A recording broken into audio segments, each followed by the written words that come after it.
TIAA is on a mission. Why?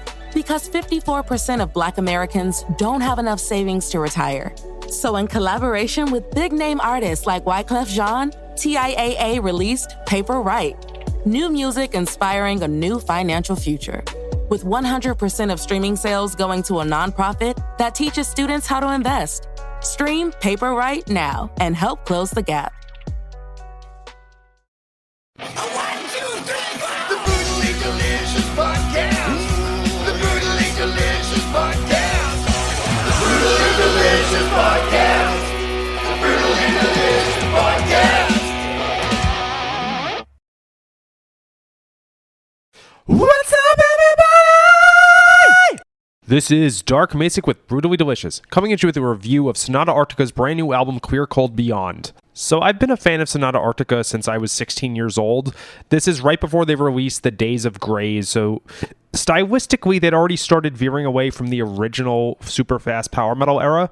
Yet somehow, like most of the fans in online circles, I've always identified with the first 4 or 5 albums, basically from Ecliptica, which is probably my favorite power metal debut ever, until Wrecking Night. Now, don't get me wrong, they totally had some amazing songs in the back half of their career.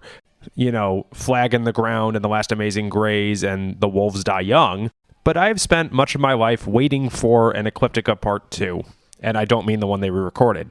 And with that, I am very happy to say that this album is a huge return to form. I remember when First in Line dropped a couple months ago, I thought, wow, that's a great song. There's no way the rest of the album's going to sound like that. And I'm mostly wrong. This album is chock full of burners, but also heartfelt moments that are not mom rock. And just to set the stage, a week or so before I listened to this, Bruce and I got to interview Tony Kakko, and he told us that this album has more power metal songs than probably any other release they've done. So my expectations weren't that low. Going into this, I considered doing a track-by-track review, but decided against and said I'm just going to do the highlights. Well, there were 6 highlights, so we're like more than halfway there.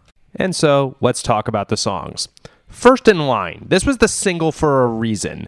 At first, I was thinking it was similar to The Wolves Die Young from Pariah's Child like 10 years ago. But this is actually more of a throwback in that the chorus reminds me of Web Allergy from Silence. I don't want to mislead anybody into thinking that the band sounds like they're 25 years old anymore, but stylistically, it is a big old-school power metal fest. California.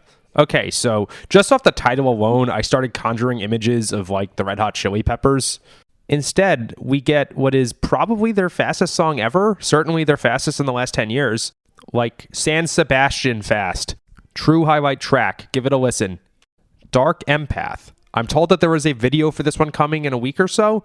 This one's not a power metal burner like the last 2 I talked about, but it's definitely a great representation of their later saga. It would fit on The Days of Grays. Specifically something like Death Aura, maybe? It's not super fast double bass, but it's dark and it's heavy. Cure for Everything. Okay, we get another power metal burner. I swear they have more on this album than in the last 15 years. This one strikes me, I don't want to say fan service in a negative way, but like they listened to what their fans want to hear and tailored their current style to that. Maybe the years of lockdown gave them some fire. Angel Defiled. This is classic Sonata. Like, it's a really fun track with a really fun melody. Stylistically, somewhere between Winter Hearts Guild and Unia, probably. Still heavy, very well written, melodious, but haunting in a way. Last but not least, The Best Things. This song is wonderfully heartfelt, has a great feel to it. Again, it's kind of a ballad, but it's not mom rock. Major points for being in 3/4 time. We don't have many of those anymore, except for Winter Sun. I was almost reminded of the track Draw Me from Winter Hearts Guild, but this is far more cheery.